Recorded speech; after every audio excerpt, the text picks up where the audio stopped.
Assalamualaikum warahmatullahi wabarakatuh. Selamat malam teman-teman dimanapun kalian berada.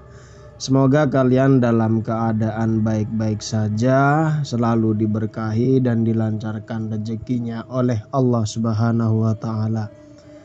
Malam ini saya ada sebuah cerita. Ini adalah pengalaman seorang yang berprofesi sebagai cleaning service di Rumah Sakit Lafete Malang. Mungkin teman-teman yang berdomisili di Malang ataupun di sekitarnya tahu dengan rumah sakit ini. Dan yang belum tahu, saya akan memberikan sedikit informasi tentang Rumah Sakit Lafete ini. Jadi dari sekian banyak rumah sakit yang memiliki kesan menyeramkan, kita kali ini akan membahas Rumah Sakit Lafete di Malang. Rumah sakit yang namanya ini selalu ada di daftar rumah sakit terangker di Indonesia. Gedung Rumah Sakit Lafete ini termasuk bangunan tua dan bernilai historis di Kota Malang. Alamat persisnya ada di Jalan W.R. Supratman nomor 10, Kelurahan Rampal Celaket, Kecamatan Klojen, dan di Kota Malang, dan masih aktif sampai sekarang. Menurut catatan sejarah, rumah sakit ini didirikan oleh pemerintah Hindia Belanda pada 9 Desember 1918. Beberapa tahun setelah Malang mendapatkan status sebagai kota praja.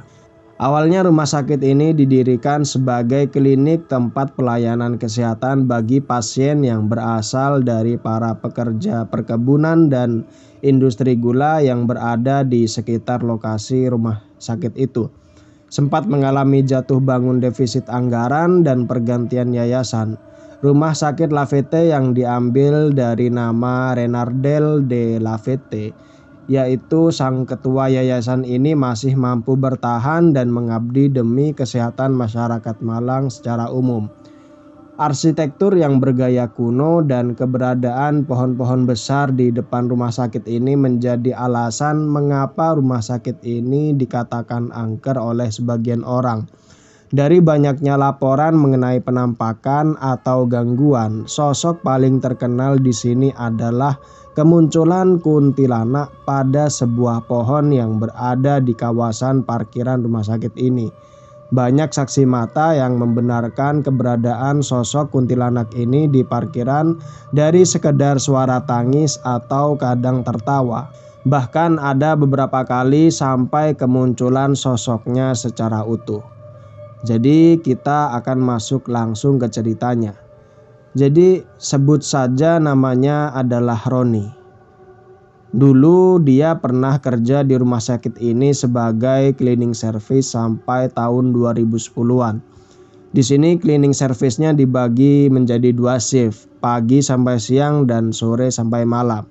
Yang ingin aku ceritakan kali ini adalah pengalamanku saat kebagian shift 2 atau di shift sore sampai malam. Jumlah personil kebersihan untuk shift 1 ini lebih banyak dari shift 2 karena memang aktivitas dan area yang dibersihkan tidak sebanyak ketika siang hari. Singkat cerita, hari itu aku datang bersama temanku dan absen di jam 4 sore. Gak lama aku langsung mendapat tugas di area dapur.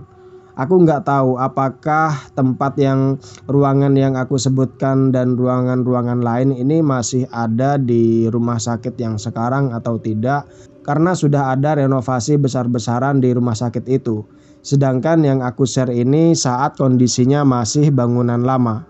Dan kalau nggak salah, dapur ini sekarang itu adalah sebagai ruang gizi. Saat itu melalui perintah lewat HT, aku dan temanku pun meluncur ke lokasi yang harus kami bersihkan, yakni dapur. Kami hanya berdua saat itu dan masing-masing dari kami juga dibekali HT. Pekerjaan bersih-bersih pun berlangsung seperti biasa. Para cleaning service di shift 1 itu satu persatu sudah mulai pulang dan ketika mendekati azan maghrib, kami hampir selesai membersihkan hingga ujung yang paling belakang di ruangan dapur ini. Posisi temanku saat itu berada di belakangku selama bekerja, sementara Aku ada di depannya untuk mengeringkan lantai yang dia pel.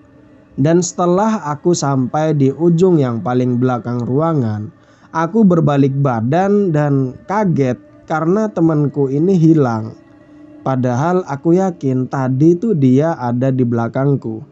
Saat itu aku panik, tapi aku coba berpikir positif bahwa dia udah duluan untuk sholat maghrib. Dan setelah memastikan semua bersih, aku pun keluar dari ruangan itu. Karena belum ada tugas baru, aku lalu menuju ke ruangan driver ambulans yang kebetulan juga gak terlalu jauh dari area dapur. Singkat cerita, sekitar jam setengah 8 malam aku mulai mengontak temanku tadi melalui HT. Aku cukup heran karena udah 1,5 jam lebih dia gak muncul-muncul. Aku berkali-kali nyoba ngontak dia, tapi nggak ada balasan sama sekali. Aku coba mengabarkan ke security apa HT-ku ini rusak atau gimana. Sampai kepala security pun juga ikut ngontak dia dan hasilnya sama, nggak ada jawaban. Nah, saat itu kami mulai gelisah. Ini temanku ini kemana? Dan aku kemudian coba menghubunginya melalui telepon HP dan chat dia melalui BBM, tapi nggak diangkat dan nggak ada respon. Semua alat komunikasiku dan security coba menghubungi dia saat itu, tapi nggak ada satupun yang diangkat atau dibalas. Intinya temanku ini hilang entah kemana. Atau mungkin ada sesuatu yang terjadi ke dia. Dan pikiran terakhir yang masih bisa aku harapkan adalah dia kehabisan daya baterai dan ketiduran. Ya, semoga aja begitu. Karena kami belum menemukan tanda-tanda keberadaan temanku itu. Akhirnya petugas security yang kala itu shift malam pun juga ikut membantu nyari ke seluruh area rumah sakit itu. Sementara aku memilih kembali stay di ruangan driver dan standby di sana karena memang di situ pos itu untuk kami berdua karena posisinya strategis dan mudah untuk dihubungi atau dimintai tolong dokter untuk ke ruangan-ruangan di sekitar rumah sakit. Aku saat itu masih nggak ada rasa curiga sama sekali. Aku masih berpikir kemungkinan-kemungkinan lain. Salah satunya mungkin ada yang minta tolong ke dia untuk bersihin ruangan yang mungkin dia bisa kerjakan sendiri. Dan saat itu aku nyoba santai sambil nonton TV yang ada di ruangan itu. Dan singkat cerita, kurang lebih jam setengah 9-an, tiba-tiba terdengar seperti pintu yang didobrak keras dari arah belakang ruangan kami, yang merupakan di sana adalah ruang mandi jenazah. Otomatis aku dan semua orang yang ada di ruangan itu melihat ke arah belakang. Dan ternyata dari arah itu temanku yang hilang tadi lari sangat kencang dari ruang mandi jenazah itu ke ruangan kami. Dan kami saat itu hanya bisa melihatnya lari tanpa melakukan apapun. Dan ketika sampai, ia langsung duduk lemas sambil terengah-engah di depan pintu. "Loh, kamu kenapa?" Aku coba tanya dan posisiku itu juga cukup panik. Soalnya wajah temanku itu sangat pucat. Pandangan matanya kosong dan tampak sekali ketakutan di ekspresi mukanya. Melihat wajahnya yang pucat dan berkeringat sangat banyak itu, aku kemudian bawain dia air minum dan aku nyuruh dia untuk istirahat. Dan setelah dia tenang, baru aku tanya lagi, "Loh, kamu tuh kenapa?" Tapi dia nggak jawab, dia cuma geleng-gelengkan kepalanya. Ya sudah, aku nggak akan bertanya lagi, mungkin dia masih shock dengan kejadian yang barusan dia alami. Setelah cukup tenang, dia minta izin untuk pulang lebih awal. Karena memang aku lihat dia masih sangat pucat dan mungkin demam, maka aku izinkan dia dan biarkan aku standby di sendirian. Awalnya aku juga inisiatif untuk ngantar dia pulang, takut kenapa-kenapa di jalan, tapi dia nolak dan memilih pulang sendirian. Setelah temanku pergi, aku izin ke security untuk mengontrol kebersihan area belakang dan koridor-koridor seluruh area rumah sakit ini. Entah itu takutnya ada tong sampah yang terguling atau sampah yang sudah menumpuk setelah selesai jam kunjungan pasien dan waktu saat itu sudah menunjukkan pukul 11 malam. Dan sekalian aku juga mau tahu apa yang membuat temanku itu jadi terlihat sangat ketakutan. Barangkali ada petunjuk yang bisa aku lihat. Saat itu aku sweeping koridor, ini adalah job desk terakhir sebelum jam istirahat. Setelah beberapa menit keliling, sepemantauanku nggak ada hal-hal aneh dan ganjil. Lantas aku mikir apa yang bikin temanku ini tadi kayak seperti orang ketakutan gitu. Atau ya mungkin dia emang sudah nggak enak badan aja sejak awal dan dia ketiduran karena sakit, bisa jadi. Dan saat itu karena tugasku sudah selesai, aku pun berjalan kembali ke ruangan driver dan melalui rute yang sama ketika hendak melewati area ruangan linen. Jalannya memang sedikit menurun, jadi ruangan itu berada sedikit di bawah dan terlihat jelas dari depan bangunan itu. Dan ketika aku sedang jalan menuju ruangan driver, aku nggak sengaja melihat ada sosok hitam yang duduk di atas atap bagian belakang ruangan linen. Entah ini faktor kecapean karena kerja sendiri atau emang apa yang ada di sana itu adalah nyata. Nah, awalnya aku juga ragu, tapi aku coba terus berjalan mendekat karena memang ini jalan untuk kembali ke ruangan driver. Nah, saat itu keadaan sekitarku sangat sepi karena memang hampir tengah malam.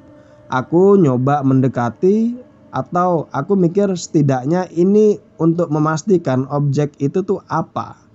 Tapi semakin aku amati dan aku dekati, sosok ini bertambah besar dan bermata merah dan bertaring.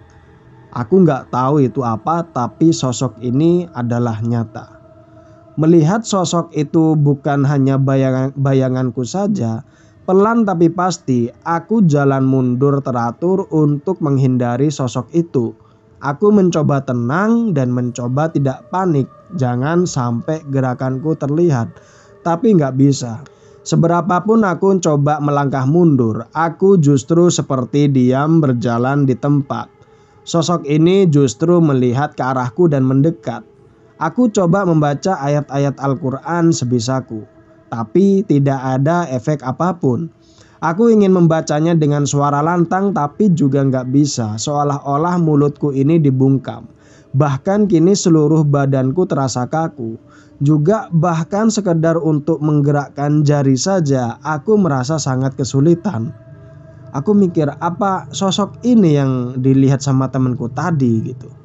Nah, di tengah kepanikanku tiba-tiba pundakku ditepuk seseorang dan entah kenapa saat itu aku langsung terduduk lemas bahkan hampir ingin pingsan. Seingatku sosok yang menepukku itu bilang, "Kamu masih kuat untuk jalan kan?" Nah, aku cuma ngangguk. Dan kemudian aku dibantu berjalan hingga ke ruangan driver dan gak ada orang sama sekali di ruangan waktu itu. Karena memang pada saat itu driver keluar menjemput pasien dan mengantar pasien. Kemudian sosok ini bilang lagi, "Temanmu yang tadi kemana?" "Anu pak, dia udah pulang, katanya gak enak badan." Aku menjawab dengan napas terengah-engah saat itu. "Ya sudah, aku tinggalin kamu di sini bisa. Istirahat dulu. Dan tolong sampaikan rasa terima kasihku ke temanmu itu," kata kakek itu. Kemudian dia pergi meninggalkanku di ruangan itu. Aku tidak terlalu memperhatikan wajahnya karena memang aku setengah sadar. Yang aku bisa ingat, sosok yang mengantarkanku ini seperti kakek-kakek bertubuh sedikit gendut. Awalnya aku pikir dia keluarga salah satu pasien yang menjaga anggota keluarganya yang sakit dan kemudian jalan-jalan di koridor. Dan saat itu waktu istirahatku aku pakai untuk tidur untuk memulihkan kondisiku sampai shift pagi datang. Untunglah malam itu tidak ada panggilan tugas yang masuk lewat HT yang aku pegang. Kemudian Aku pulang ke rumah dan kondisiku kembali membaik sampai aku merasa pulih dan bisa bekerja lagi esok sorenya. Singkat cerita, sorenya esoknya aku tetap masuk pukul jam 4 karena merasa sudah bugar kembali. Dan ternyata aku kembali bekerja sendiri karena temanku itu masih izin sakit. Kebetulan waktu itu nggak ada piket pengganti untuk backup personel di tempat CV aku kerja. Dan malam itu mau nggak mau aku bekerja seperti biasa sendirian dan nggak ada hal-hal aneh seperti yang aku alami malam kemarin. Tapi kali ini aku sengaja menghindari area belakang. Kejadian kemarin masih menyimpan trauma dan aku nggak mau terjadi apa-apa dengan diriku sendiri. Dan singkat cerita, 3 hari berlalu dan aku tetap tidak mendapatkan kejadian aneh selama aku shift malam sendirian itu, dan minggu ini aku dapat giliran shift pagi. Dan temanku yang sebelumnya izin gak kerja itu akhirnya dia sudah kembali untuk bekerja. Nah, ketika itu belum ada tugas langsung area yang minta dibersihkan. Sampai tiba-tiba temanku ini ngajak untuk bersihin ruang mandi jenazah. Nah, aku bingung, aku tanya, "Loh, tumben kamu mau bersihin tempat ini?" Karena soalnya bisa dibilang petugas yang lain ini hampir nggak pernah ke sini.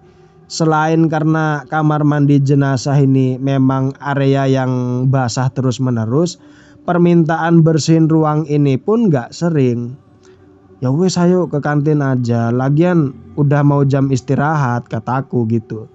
"Oh, enggak, kita harus bersihin tempat ini. Kalau kamu nggak mau ya udah ke kantin aja dulu, ntar aku nyusul." Nah, aku saat itu bingung. Sebagai teman shift malamnya yang kemarin, gak mungkin juga aku ninggalin dia gitu aja. Terlebih, ruang mandi jenazah itu bisa dibilang besar dan sulit dibersihkan jika dilakukan sendiri. Sebenarnya aku sedikit parno setelah kejadian malam itu, tapi apa boleh buat, memang sudah tugas kami. Dan kami pun membersihkannya dengan lancar. Dan setelah selesai dan berkemas, kami berdua pergi ke kantin. Lah, temanku ini lalu nyeritain alasan kenapa dia mau membersihkan ruang mandi jenazah itu. "Kamu inget gak ketika kita shift malam dan aku izin pulang soal karena gak enak badan itu?" "Iya, kamu kenapa waktu itu kamu?"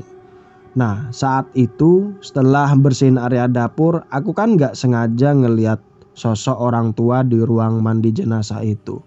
Terus dia manggil aku dan minta bantuan." "Hah? Orang tua? Orang tua dari mana?"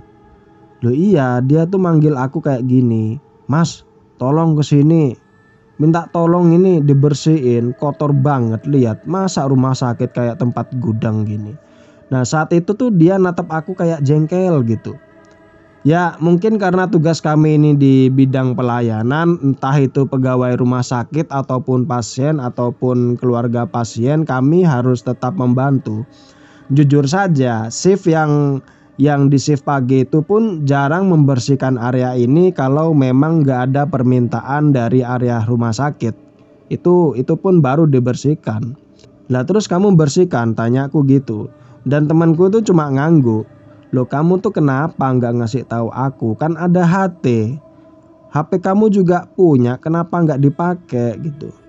"Loh, awalnya aku tuh emang niat manggil kamu buat bantu. Ya mana mungkin aku sanggup bersihkan itu sendiri. Tapi aku nggak bisa. Soalnya tiba-tiba aku terkurung di dalam sana. Semua pintu sama jendela tuh kayak dikunci dari luar. Aku udah nyoba ngontak kamu lewat HT, tapi nggak ada yang ngerespon panggilanku. Bahkan pos security yang berpuluh-puluh HT aja itu nggak ada satupun sinyal frekuensi yang masuk ke HT-ku. Dan anehnya, HP yang aku bawa itu kan awalnya dalam keadaan full baterai. Nah, tiba-tiba saat itu lowbat, mati, padahal bateraiku nggak bocor. Nah, saat itu aku terdiam antara shock, takut, tapi juga penasaran. "Terus orang tua yang manggil kamu itu kemana?" Nah, justru itu masalahnya. Kan setelah aku hampiri, di dalam ruangan itu justru ada sosok hitam besar, matanya merah dan bertaring. dia kelihatan marah gitu. Nah, aku udah coba teriak sampai rasanya tuh mau putus otot leherku, tapi nggak ada yang denger kayaknya. Aku juga nyoba dobrak pintu ruang jenazah itu sekuat tenaga, tapi benar-benar nggak bisa. Nggak mungkin, aku tuh nggak denger suara apapun. Bahkan tuh aku tuh udah keliling di area itu ditemani sama security juga nggak ada apa-apa. Malah kamu yang kita cari-cari kemanapun itu nggak ada. Aku juga lewat ruang mandi itu juga aman-aman aja gitu, kataku. Nah, temenku ini nggak menanggapi perkataanku dan dengan suara yang direndahkan dia tuh bilang, "Kamu tahu nggak yang terjadi setelah itu? Orang tua yang aku lihat tadi, dia itu bukan manusia. Dan sosok yang tubuhnya hitam besar itu tuh peliharaannya. Orang tua itu ngancem aku, dia bilang, temenmu itu kenapa kok nggak pernah bersihin di sini? Saya tuh jengkel, di tempat lain dibersihin tapi di sini enggak. Saya minta tolong kamu ini bersihin tempat ini dulu, terus kamu boleh keluar dari sini. Ayo tak bantu kalau kamu memang gak sanggup." Nah, saat itu aku pun bersihin, tapi setelah aku bersihin tiba-tiba aku merasa dilempar keluar oleh sosok hitam tadi. "Lihat ini," katanya sambil menunjukkan bahunya yang memar. Aku pun saat itu memilih diam dan tidak bercerita ke dia soal yang aku alami malam itu. Ternyata sosok yang menepuk pundakku yang kupikir adalah keluarga pasien, ternyata adalah sosok yang menjaga area itu. Dan ya, aku menepati pesannya untuk menyampaikan salam terima kasih yang dititipkan kakek tua itu kepadaku.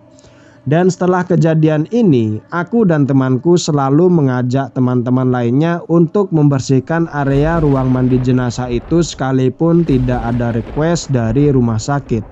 Dan sebenarnya masih banyak cerita-cerita mistis yang aku alami selama bekerja di sana, dan banyak cerita mistis yang diceritakan pasien yang dirawat di sana, dan masih banyak lagi yang lainnya. Saat aku kerja di situ, bangunannya masih dengan struktur bangunan lama dan masih ada ornamen-ornamen yang dipertahankan seperti aslinya. Dan dulu di aula rumah sakit ini masih ada piano asli, dan piano itu sudah ada di sana sejak rumah sakit La Valette ini didirikan. Bahkan ada foto pendirinya juga. Dan masih ada 2 pohon tua besar di tengah-tengah taman, dan di area belakang masih lahan kosong yang juga masih milik rumah sakit La Valette. Walaupun kini aku sudah nggak kerja di sana, aku setiap pulang kerja sekarang selalu lewat depan La Valette. Kadang juga sering bertemu dengan kawan lama yang masih kerja di sana sebagai cleaning service. Dan sekarang La Valette sudah menjadi rumah sakit yang modern dengan segala fasilitas dan pelayanan yang ramah. Bentuk bangunan depan masih dipertahankan seperti aslinya. Demikian cerita ini dibagikan oleh Roni melalui tweetnya MWV Mistik. Terima kasih untuk kamu yang sudah mendengarkan cerita ini sampai selesai. Semoga dari kisah ini kita bisa mendapatkan pelajaran dan kita mendapatkan hikmah baik buruknya. Terima kasih untuk kamu yang sudah mendengarkan cerita ini sampai selesai. Semoga cerita ini bisa menjadi teman di waktu senggang dan waktu istirahat kalian. Saya mohon pamit undur diri. Mohon maaf kalau ada salah-salah kata. Wassalamualaikum warahmatullahi wabarakatuh.